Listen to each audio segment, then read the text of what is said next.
Order! Order! You are an incorrigible delinquent at times. Behave yourself, man!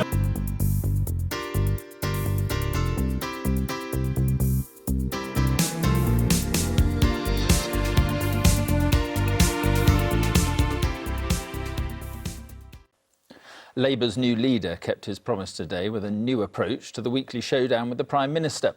Instead of his questions to David Cameron in the Commons, Jeremy Corbyn let the people have their say. His supporters say by calmly voicing concerns sent to him by members of the public, Mr Corbyn changed Prime Minister's questions for the better. Our Deputy Political Editor Chris Shipp was watching. It's often the only event in the parliamentary week that most people take any notice of, and so Jeremy Corbyn's first encounter with David Cameron was always going to be a big test. Order! Questions to the Prime Minister, Mr. Labour MPs, remember, didn't vote for Jeremy Corbyn, party members did. Jeremy Corbyn! But when his turn came today, MPs did their best to cheer him on. Many told me that they thought Prime Minister's question time was too theatrical, that Parliament was out of touch and too theatrical, and they wanted things done differently, but above all, they wanted their voice heard in Parliament. And so the first question, chosen from 40,000 responses, was not his, but Marie's. And I asked one from a woman called Marie, who says, what does the government intend to do about the chronic lack of affordable housing? Prime Minister. Well, first of all, Mr Speaker, can I congratulate the honourable gentleman. If we are able to change Prime Minister's questions and to make it a more genuine exercise in asking questions and answering questions, no one would be more delighted than me. Now let me answer very directly Marie's question. Which he did, so back to Mr Corbyn's questions, or rather Stephen's. I've got a question from Stephen, who works for a housing association. And so it went on. What I would say to Stephen... And after Stephen there was Paul. Paul, for example, says, why is the government taking tax credits away from families? There were moments when the parliamentary theatre crept back in. The figures show that a family... Sorry, I thought this was the new question time. I think... I'm not sure the message has fully got home. But Jeremy Corbyn was determined to push on with his new approach. Question from Claire Gale. Angela. So what did those who were watching from the public gallery make of people's question time? For the first time, I could watch the PMQs and think, you know what, I was actually being represented. Even though it might work for him, I don't know if people will take him seriously, which is kind of the key to what he wants to achieve. And in an interview tonight, an attempt to clarify some confusion on policy over Europe. A Europe of workers' protection, a Europe of social protection, those are the Labour demands. They can obviously only be achieved if you're within the European Union to do so. Does it mean we give the Prime Minister a blank cheque to go away and sign off many of the rights that have been very hard won? Absolutely no. Some of those who watched in the Commons this afternoon managed to get a selfie with the Labour leader. His new approach has been noticed, but how long can it last? Chris Shipp, ITV News, Westminster. So today's Prime Minister's questions could be seen as the first demonstration of the new kind of politics that Mr Corbyn says he wants to usher in. Our political correspondent Carl Dinnan now on the Labour leader's determination to put substance over style. He doesn't dress like an ordinary politician, often doesn't talk like one. He certainly hasn't been singing like one. And tonight, Jeremy Corbyn promised his supporters he would keep doing politics differently.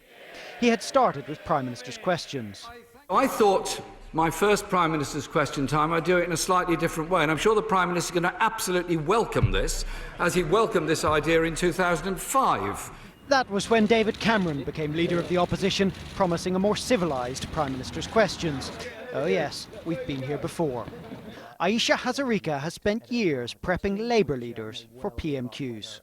There is a bit of a tradition of new leaders of the opposition saying they want to change things. David Cameron famously said, let's have no more Punch and Judy, and now does sort of Punch and Judy like on steroids, basically. And Ed Miliband tried to change the tone, Tony Blair tried to change the tone. I think the nature of it is adversarial. It's essentially two tribes coming together in the House of Commons. It is confrontational. So eventually even his own side might want Mr Corbyn to make more of a splash. Of course, Jeremy Corbyn doesn't just want to change Prime Minister's questions, he wants to change the whole way the Labour Party does its business. But veterans of this place say it's more difficult than that to change the weather around Westminster. Margaret Beckett was Labour's interim leader in 1994 and says life will no longer be so easy for Jeremy Corbyn. He's been, if you like, a little free spirit. He's been able to do and say what he thought without worrying too much about the electoral consequences, and certainly without thinking too much about the consequences for the Labour Party as a whole. Now he's going to be under a microscope, and everything he does will be weighed for its impact for the Labour Party. So the new Labour leader may have to compromise, which is how things get done, as Vince Cable vividly describes. In politics, I think you make a distinction between what I call the plumbers and the priests. The plumbers are the people who do things, make things happen, get laws through, improve things, but they get their hands dirty. And the priests have, high moral values and principles. And I think if you're serious, you have to become a plumber. And although Jeremy Corbyn was elected on a wave of idealism, he's not above compromise. Today, Labour said their new leader would, in future, join in the singing of the national anthem. Carl Dinnan, ITV News, Westminster. Well, let's return to Chris Shipp now. And Chris, this was quite a significant day for Mr Corbyn. So how successful would you say his first PMQs was then? Well, I think it went pretty well, and given how people say they don't like the theatrics of Prime Minister's questions, they hate the schoolboy behaviour, today certainly felt different. It felt refreshing. It plays to Jeremy Corbyn's strengths, which is being not the politician, doing things differently. And I think it enabled him to put a marker in the sand after what have been a couple of difficult days. As we just heard, he is now going to sing the national anthem after not singing it yesterday. And of course, he's now, as Margaret Beckett was saying, that he's now under the microscope as never before in the 30 years that he spent in that place. Now, his leadership office is beginning to take shape. There's been a couple of appointments tonight. He's now got a policy director. The sort of cogs of that office are now falling into place, if you like. And providing he can prove that Prime Minister's questions can hold the Prime Minister to account, this new style will return after the conference recess.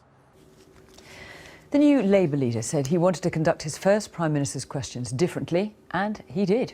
Jeremy Corbyn used the weekly session in the House of Commons to put not his own questions to David Cameron, but instead those that had been suggested to him by members of the public. Questions from Angela, Marie, Paul and others focused mainly on welfare cuts and the provision of housing. Our political editor Laura Koonsberg was watching. Prime Minister's questions normally packs them in. But this was new. Big queues to see Labour's new leader. MPs crammed in for Jeremy Corbyn's first big Commons moment. Jeremy Corbyn! Thank you, Mr Speaker. And this was new. Questions sent in by members of the public. So I thought my first Prime Minister's question time, I'd do it in a slightly different way, and I'm sure the Prime Minister is going to absolutely welcome this. I sent out an email to thousands of people and asked them what questions they would like to put to the Prime Minister. And I received 40,000 replies. And I asked one from a woman called Marie, who says, what does the government intend to do about a chronic lack of affordable housing and the extortionate rents charged by some private sector landlords in this country? And let me answer very directly Marie's question, because we do need to see more affordable housing in our country. We delivered 260,000 affordable housing units in the last Parliament, but I'd say to the honourable gentleman, we won't get Britain building unless we keep our economy going. Totally different. The world outside's questions. A small revolution at the dispatch box. I've got a question from Stephen. I ask a question from Claire, a question that was put to me quite simply from Gail. I asked a question from Angela. But as Labour MPs heckled the PM's answers, the old style slipped back. So I thought this was the new question time. They politely cheered Mr Corbyn in the Commons. But remember, most of his MPs did not choose this leader. So how do they think it went? What we saw today was really exciting because for the first time it felt like the people had a voice in Westminster on issues like housing and mental health. The Prime Minister wasn't really put under any pressure, but look, this was Jeremy's first Prime Minister's questions, and he may in future weeks do it slightly differently. This was a serious attempt from Jeremy Corbyn to get rid of the brutal knockabout of this place. And for today, at least, it worked. David Cameron played along. But the Prime Minister hardly broke into a sweat. These sessions are not just a chance to raise issues, but to squeeze the government hard for answers. And the spikiest moment was for Mr Corbyn, not Mr Cameron. The Unionists' concern over the new Labour leadership's stance on the IRA. The opposition leader has appointed a shadow chancellor who believes terrorists should be honoured for their bravery. Will the Prime Minister join with all of us on all sides of this House in denouncing that sentiment? The most uncomfortable moment in what was overall a comfortable outing. The new approach he promised his supporters, yes, but an experiment. People's question time, not Prime Ministers. Maybe not forever. Laura Kunsberg, BBC News, Westminster. So what do voters make of this new style of PMQs? And what's the verdict on Jeremy Corbyn's first appearance? Our correspondent John Kay is in Plymouth. John, what's the reaction been there? Very, very mixed, Fiona. Some people told us they couldn't see past the beard. Others say the whole thing looked like a breath of fresh air. And it matters what people here think, because this constituency was a Labour constituency until just a few weeks ago. It went to the Conservatives at the general elections. So the voters who live here are exactly the kind of people that Jeremy Corbyn needs to win back. 3 and 9, 39. Eyes down at this Plymouth lunch club, 250 miles from Westminster. Number 10, Prime Minister's den. Here he is. They agreed to interrupt their bingo to watch Prime Minister's questions and the new leader of the opposition. Do you feel like you know him? No, not at all. So the last couple of days I haven't seen him. So I thought my first Prime Minister's question time I'd do it in a slightly different way. And I'm sure These pensioners liked Mr Corbyn's promise to be less theatrical in the Commons. But as for reading out questions from the public... You shouldn't need people like me to tell him what questions to ask. He says he wants to be different. Yes, he says that. But will they let him do anything different? Is he reaching out to you? No. I'm sorry, he's not. Well, confident, yeah. Outside, new dad John was definitely impressed. He's the kind of voter Jeremy Corbyn thinks he can attract. I think he's actually going to do something. You know, I feel like for the first time ever, he's someone who's not just going to go, oh, well, we'll move this slightly that way, do that a little bit, raise, put down. He's going to, radically do something different, you know. Has he engaged you? Yeah, I mean, I've never voted in my life. I mean, I'm very political, never voted in my life, and I think he's great. many people don't have that choice. Tell us about it. Mr Corbyn's questions about mental health and housing struck a chord with these former servicemen, but they were not convinced that he looked like a leader. How did he come across? Like an old man. The first thing I noticed is the way he was dressed. He looked like some sort of assistant librarian. How many points out of 10 for his performance today? I'd give him a 5. He does come across quite well. Christine said she was pleasantly surprised by his performance and his approach. He says he wants to stop it being childish in Parliament. He wants to make it more grown up, less shouting. What do you think of that? But I think, you know, if you can do that, then you'll bring people back into the politics. But here and across the UK, that could be quite a task. Do you know who he is? I have no idea. No, I've never seen him. No. John Kay, BBC News, Plymouth. The new Labour leader, Jeremy Corbyn, has had his first encounter with David Cameron at Prime Minister's Questions and created a new atmosphere for the weekly fixture. He avoided a vocal and angry confrontation in favour of inquiries sent in by voters. Our political editor, Faisal Islam, reports. Morning, Mr Corbyn. Morning, Jeremy. Respectful silence. It's an early theme of Jeremy Corbyn's first days as Labour leader. And as he arrived in the Commons, not much of a reaction. Relief for him, though, after his introduction from the Speaker. Jeremy Corbyn! Some cheers and the moderate flutter of order papers from the benches behind him, and a fresh approach to Prime Minister's questions. Many told me that they thought Prime Minister's question time was too theatrical, that Parliament was out of touch and too theatrical, and they wanted things done differently, but above all, they wanted their voice heard in Parliament. Mr Corbyn's debut at the dispatch box, with some help from his friends. I've got a question from Stephen. Paul, for example, put to me quite simply from Gail, what does the Prime Minister say to Angela? And I ask one from a woman called Marie, who says, what does the government intend to do about the chronic lack of affordable housing? It sounded a lot like a radio phone-in, but it did draw the sting out of the exchanges. Now let me answer very directly Marie's question, because we do need to see more affordable housing in our country. Not once did the Speaker have to intervene, but it was left to the DUP to raise the uncomfortable issue of Shadow Chancellor John McDonnell's sympathetic comments about the IRA. The opposition leader has appointed a Shadow Chancellor who believes terrorists should be honoured for their bravery.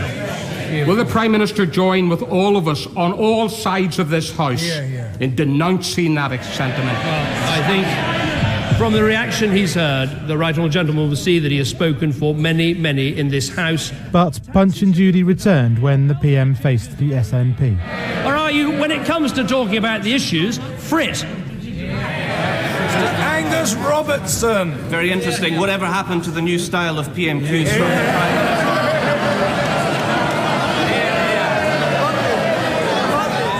Many MPs in the chamber did acknowledge a better tone. By changing the format, he'll get a lot of credit for that. It was definitely more serious. There were definitely more serious issues that were raised. We went in thinking it was going to be Tom and Jerry, and it ended up being Tom, Dick and Harry. Outside of Parliament, in Corbyn territory in North London, some support for this new PMQs. It was a really great introduction to Jeremy Corbyn. I think his presence and his manner is a breath of fresh air. Breathing space after a torrid few days, including some of his own shadow cabinet criticising his failure to join in the national anthem yesterday. The issue surely is that we had a memorial for the Battle of Britain. I was there. I showed respect for it, and I'll show respect in the proper way at all future events. That's what I'll be doing. The party later clarified that yes, God Save the Queen would be ringing out from the leader at the next memorial. A handshake for the Speaker at the end. Jeremy from Islington fights on, but may have to come up with his own forensic questioning of the PM next time. Faisal Islam, Sky News.